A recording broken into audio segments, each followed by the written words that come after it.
The Galactic Sovereignty Council had seen many things in its 400-year history.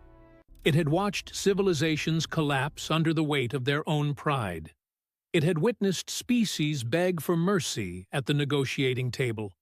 It had even, on one memorable occasion, watched a delegate from the foreign collective faint dead away when presented with the bill for a diplomatic lunch. But nothing, absolutely nothing, had prepared the council for the human woman sitting across the table on that particular Tuesday afternoon.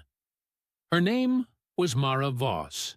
She was compact, quiet, and had the kind of resting expression that suggested she had eaten bureaucracy for breakfast and found it mildly underseasoned. She was Earth's newly appointed military liaison to the Council, and she had arrived 12 minutes early, which the Council found deeply unsettling. Punctual species were always the dangerous ones. Delegate Soren Kahl of the Thurvian Sovereignty leaned toward his aide and whispered, "She brought a bag." "Yes, sir." "A small bag, not a weapons case, not an armored container. A bag, with a zipper." "I see that, sir." "I don't trust it." Kahl was a tall, gray-skinned individual with 4 fingers on each hand, and the permanent expression of someone who had just stepped in something unpleasant. He represented the most powerful military bloc in the known galaxy. His civilization had been waging organized warfare for 11,000 years. They had weapons platforms the size of small moons. They had, at last count, 17 standing armies on active rotation. And yet, sitting across from Mara Voss and her zipper bag, Soren Kahl felt, for reasons he could not immediately explain, slightly nervous. The council session had been called under the Mutual Disclosure Accord. The humans had applied for full membership in the Sovereignty 2 years prior. The process was, as all council processes were, slow, suspicious, and heavily paperwork-dependent. The final requirement before full admission was simple, in theory. Each applicant species had to submit a comprehensive summary of their military capabilities to the Council for review. Full transparency, no omissions, no embellishments, just the facts. Every species found this requirement uncomfortable. Most dragged it out for years. The foreign had submitted a 40-page document that somehow managed to describe their entire fleet without mentioning a single weapon by name. The humans had responded to the requirement by sending Mara Voss. High Arbiter Dessin, a silver-haired woman from the Viel Compact, whose job it was to run these sessions, called the room to order. She had been doing this for 30 years and had developed a talent for reading the emotional temperature of a room with the accuracy of a medical instrument. The temperature today was, she noted with quiet interest, tense. "We are convened for the military disclosure review of the human species. Designation Earth, Sector 7, Dessin said, crisply. "Liaison Voss, you may proceed." Mara Voss nodded once. She set her bag on the table. She unzipped it. She took out a tablet. The entire room exhaled. Delegate Ferath of the Noskeen Alliance, who had been gripping his armrest with both hands, released it slowly and pretended he had simply been stretching. Voss placed the tablet flat on the table and looked around the room with the calm, even gaze of someone who had given this particular briefing before, and was prepared to give it again as many times as necessary. "Good afternoon," she said. "I'll be walking you through Earth's publicly accessible military database. Per the Accord, I'll cover current active capabilities, reserve systems, and classified tier designations. I won't be sharing specific classified details today, but I will be confirming their existence and general category." Kahl's aide leaned over again. She said, "classified tier designations." "I heard her," Kahl said quietly. "That implies there are things she is not telling us." I am aware of the implication. Thank you. Voss tapped the tablet. A holographic display bloomed above the center of the table, blue and clean and organized into neat columns. It looked, at first glance, like a standard capability index, force numbers, equipment counts, deployment zones. Then Delegate Ferath leaned forward to read the numbers. He sat back. He leaned forward again in case he had misread. He had not misread. "Those personnel figures," he said carefully. "Active military personnel. 1.4 million on active standing duty," Voss confirmed pleasantly. "Approximately 2 million in organized reserve. Those are the official numbers." Ferath blinked. "That is a great many soldiers." "We find it adequate," Voss said. What Ferath did not say, but was thinking very loudly, was that the entire Noskeen Alliance maintained roughly 600,000 soldiers across 12 worlds. The humans had nearly 3 times that number on a single planet. A single planet that had been spacefaring for, 60 years?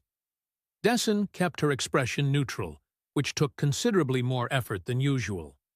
Voss moved to the next section, ground-based weapons systems. The display shifted. Lists appeared, long lists. Delegate Sorveth of the Kaled Dominion, who had up to this point been taking notes at a dignified pace, stopped writing. She stared at the display. She picked up her stylus again, looked at her notes, and then looked back at the display. She put the stylus down. There was simply no point. "You have," Sorveth said slowly, 47 categories of ground-based weapons platforms. 49, Voss corrected politely. 2 were added in the last budget cycle. And each category contains multiple variants. Correct. And those variants are individually named. "We name most things," Voss agreed. She did not say it with pride, exactly. It was more the tone of someone confirming a fact about the weather. Kahl straightened in his seat. He was a military man. He understood weapons systems. He understood logistics. He understood the relationship between a civilization's industrial output and its war-fighting capacity. What he was looking at on that display was not adding up in a way he found comfortable. "Liaison Voss," he said, his voice carrying the smooth authority of someone accustomed to being listened to. "Your species has been a member of the interstellar community for 63 years. How is it that you have developed this volume of systems in that time frame?" Mara Voss looked at him with an expression of polite, slight confusion. "We didn't develop them in 63 years, she said. "We developed most of them before we met you." The room went quiet. Not polite quiet. Not diplomatic quiet. The kind of quiet that happens when an entire room of very intelligent beings simultaneously processes a piece of information and arrives at the same conclusion, and the conclusion is that they may have significantly miscalculated something. Kahl's voice was very controlled when he spoke again. Before, Voss confirmed. You were building military systems before you achieved interstellar travel. We were building military systems before we achieved flight, Voss said calmly. We have approximately 8,000 years of continuous recorded military development. We didn't stop when we met you. We just, she paused, tilting her head slightly, added some new categories. Ferath looked at Sorveth. Sorveth looked at Kahl. Kahl looked at the display with the expression of a man mentally revising every strategic assumption he had ever held about the humans. Voss moved to the next section, naval systems. The display refreshed. This time, Delegate Ferath made a sound. It was not a word. It was the sound a person makes when they have attempted to say something, and their voice simply declined to participate. The Noskeen Alliance had 43 warships. This was considered a respectable fleet. They had built each one over decades. They were proud of every single vessel. The humans had listed their naval forces in tiers: combat carriers, destroyers, attack submarines. The submarines were a category unto themselves, and they had been in operation for over 150 years. There were numbers next to the submarine category that Ferath looked at once and then looked away from, the way you look away from something uncomfortably bright. "Liaison Voss," Dessen said, and for the first time her voice had an edge of something that was not quite professional neutrality. "Are these numbers current?" "As of last quarter," Voss said. "And the submarine forces. They operate." "Continuously," Voss said. "In water. In water. Under ice. In deep ocean trenches. Some configurations can operate in near vacuum for limited periods, but that's more of an experimental program." She said it the way someone mentions a hobby. Casually. Like it was a small side project, and not the kind of thing that should make an interstellar military delegate grip the edge of a conference table. Kaal had been very quiet for several minutes. He was doing calculations. He was not enjoying the results. He cleared his throat. "You mentioned classified tier designations," he said. "I would like to understand what that means exactly, in terms of volume." Voss looked at him steadily. "It means," she said, "that what you are looking at right now is the public database." Silence. Real silence. The kind of silence that has weight. "The public database," Kaal repeated. "The information any registered news organization or academic institution on Earth can access," Voss said. "What you're seeing is what we make available, freely, to anyone who asks." Delegate Sorveth set down her stylus with a small, precise click. "And the classified systems," she said, "in general category terms." "There are several tiers," Voss said pleasantly. "I can confirm their existence and broad function. I am not authorized to share specifics today." "But they exist?" "They exist." The room was very still. Mara Voss reached forward and scrolled the display to the next section with the calm, unhurried motion of someone who had all day and knew it. The holographic light caught the planes of her face, and Soren Kaal, for just a moment, thought about the history of Earth, which he had studied in preparation for this meeting. 8,000 years of continuous warfare. 8,000 years of building, refining, discarding, rebuilding. A species that had never had a generation of complete peace. A species that had arrived at the stars not with wonder and curiosity as their primary exports, but with a weapons database so large it had to be divided into tiers. A species that had packed all of that into a zipper bag and sent one quiet woman to sit across from the most powerful military council in the galaxy. And they were only on the second section.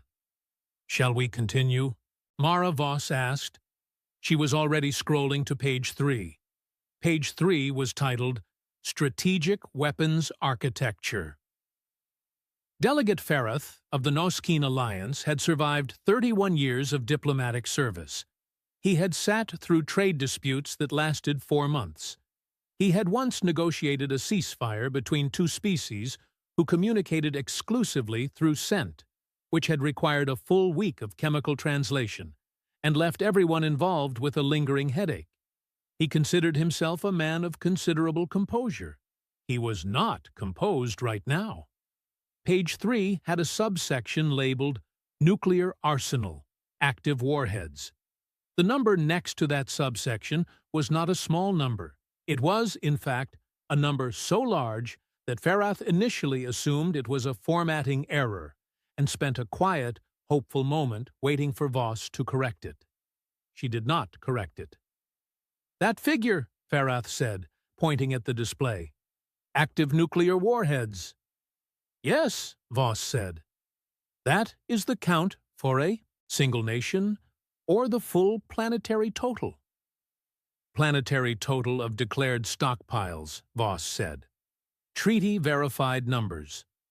The full historical production figure is somewhat higher, but significant volumes were decommissioned under international agreements. Sorveth's hand had stopped moving entirely. She was staring at the word decommissioned with the expression of someone who had found an unexpected door in their house and was not at all sure they wanted to open it. "You decommissioned some," Sorveth said. "Quite a lot of them," Voss confirmed. "But you kept." "Quite a lot of them," Voss confirmed again, in precisely the same tone. Kayal had pulled out his own device and was quietly doing calculations he had not anticipated needing to do this morning. His aide, Torin, looked over his shoulder at the numbers, and then looked away and stared at the wall with the expression of a man selecting which thoughts to have, and deciding to have none of them for the moment. Dessen, to her, considerable credit, kept the session moving. She had long ago learned that the most dangerous thing a diplomat could do was let a room full of powerful people sit too long with an uncomfortable silence. Silences had a way of curdling into positions that were difficult to walk back. "Liaison Voss," she said, "can you walk us through the development timeline? Specifically, when did nuclear weapons enter your military inventory?" 1945, Voss said. The room processed this. "Of your calendar," Kayal said slowly. "Yes. That is approximately 80 years before you achieved interstellar travel." 82 years, Voss said. "We spent roughly 6 decades debating what to do with them, while simultaneously building more of them. It was a complicated period." Ferath put his head in his hands very briefly, and then straightened up and looked at the ceiling, which was a neutral and non-threatening surface that he found helpful. A species that had possessed civilization ending weapons for 80 years before it ever left its own solar system.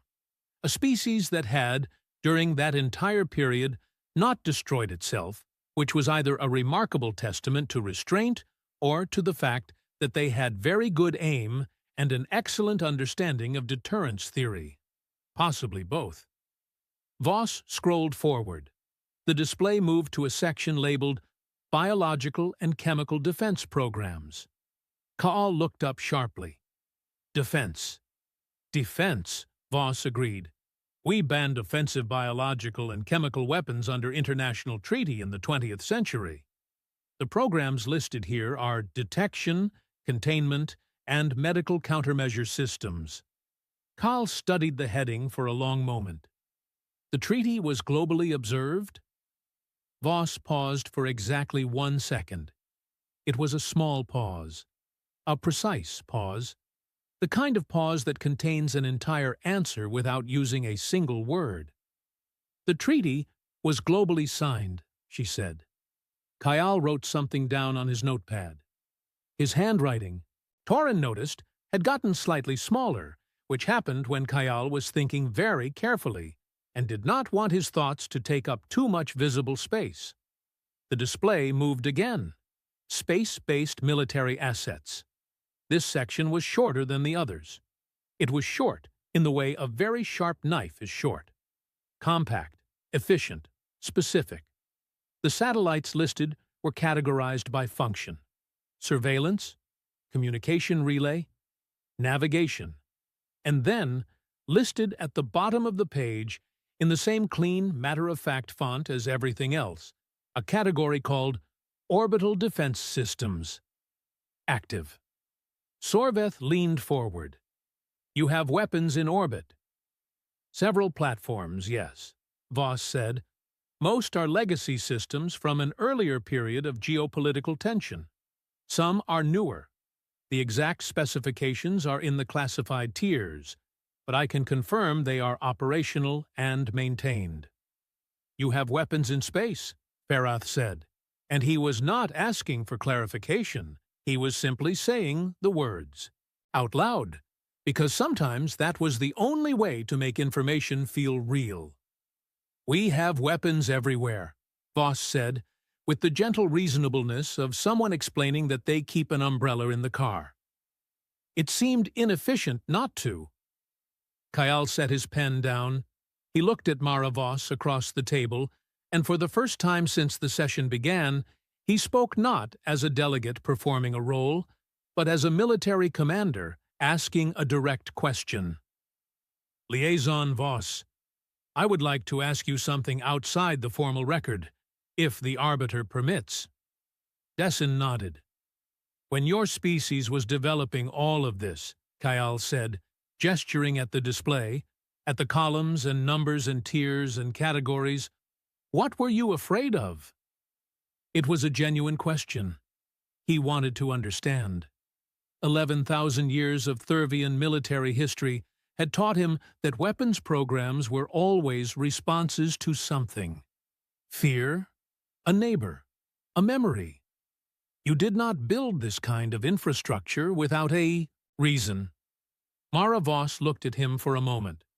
"Each other," she said simply. The room was quiet again. "You built all of this," Kyle said carefully, "to use against yourselves." "Primarily, yes," Voss said. "We didn't know you existed yet. The original threat models were all internal. Other nations, other governments. It turns out that when you spend 8,000 years treating your neighbors as potential enemies, you get very good at building systems designed to be difficult to stop." She said it without pride, without apology. She said it the way a doctor describes a scar. This is what happened. This is what it produced. Here we are. Ka'al picked his pen back up. He had one more question. He had been sitting on it for 40 minutes, and he could no longer justify not asking it. "The classified tiers," he said. "You said you cannot share specifics today. Can you tell me how many tiers there are?" Voss looked at him steadily. "I can tell you that the public database you have been looking at for the past hour represents Tier 1, she said. Declassified, publicly available, accessible to any researcher on Earth. She let that sit. Ka'al kept his voice even with some effort. "And how many tiers above that?"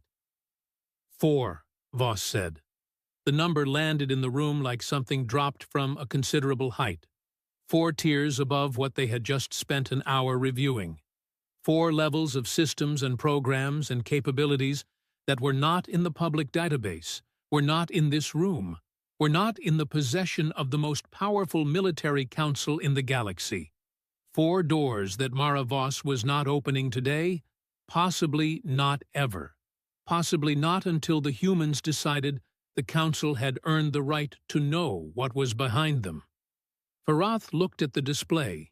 He looked at the orbital defense systems and the nuclear warheads and the 49 categories of ground platforms and the submarines that operated under polar ice at depths that would crush most known spacecraft, hulls. And this was Tier 1. "I have one more file to share," Voss said. She reached into the bag, the zipper bag. The small, unremarkable bag that had been sitting on the corner of the table this entire time, looking innocent and slightly scuffed at one corner. She took out a second tablet. This one had a different color housing. It was matte black, where the first had been standard gray. It had a biometric lock panel on the side. She pressed her thumb to it. It unlocked. "This is not part of the standard disclosure requirement," she said.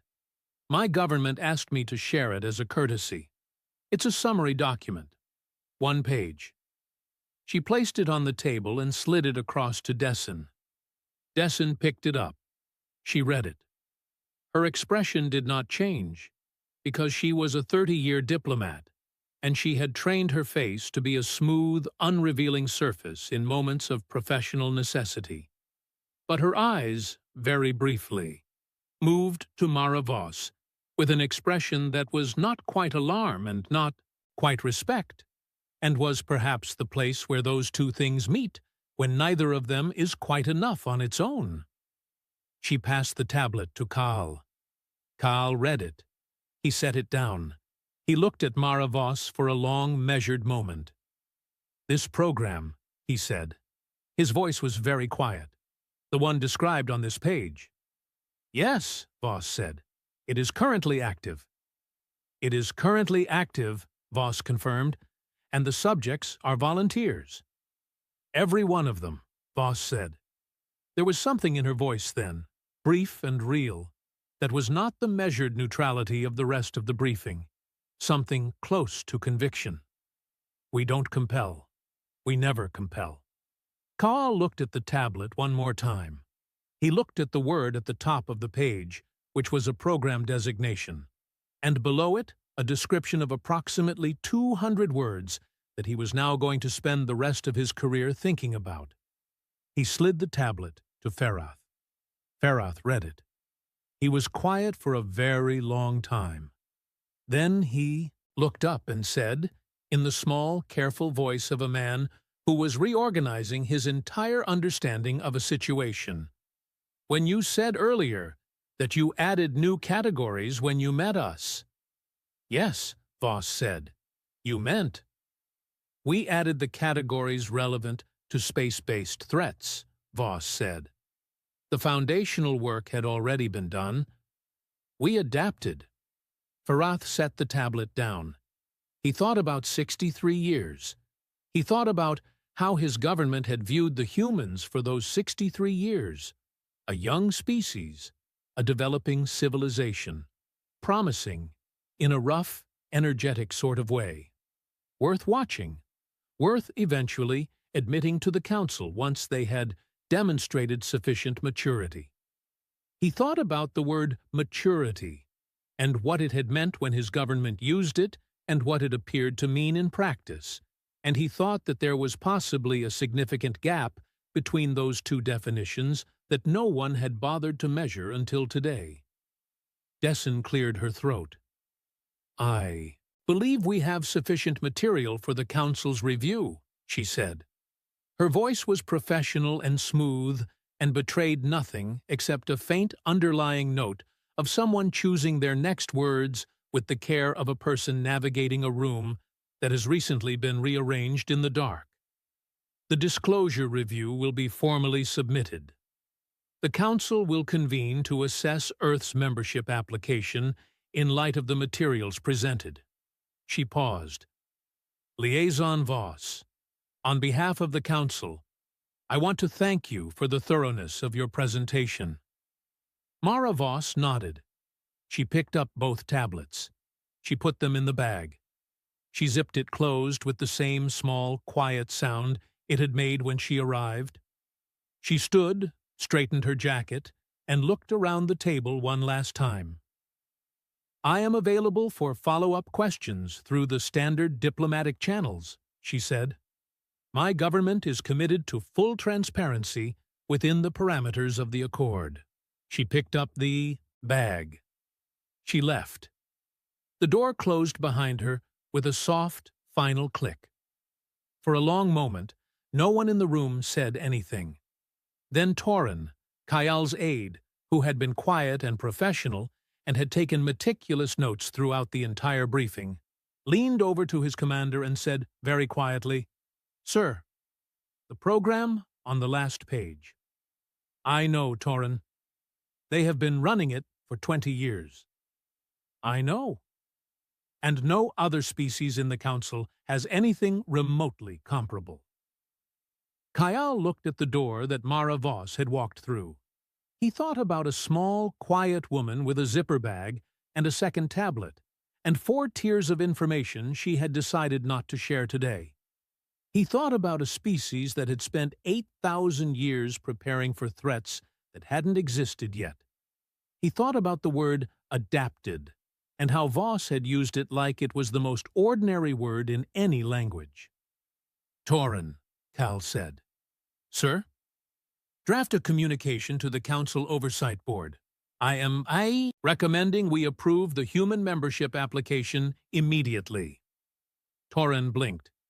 The review period is typically immediately, Carl said. He picked up his pen. He looked at his notes. He drew a line under the last entry and wrote 3 words at the bottom of the page, pressed hard enough that the impression went through to the next sheet. The 3 words were, "Do not wait." Outside, in the corridor, Mara Voss walked toward the transit bay with the bag over one shoulder and her hands loose at her sides, and she was thinking about the flight home, and the report she would file, and the coffee she was going to get from the small place near the transit hub that had finally figured out how to make an espresso that tasted like something worth drinking. She passed 2 Thurvian security officers in the hallway. They stepped aside for her. Both of them, without being asked. She noticed. She didn't say anything. She walked on,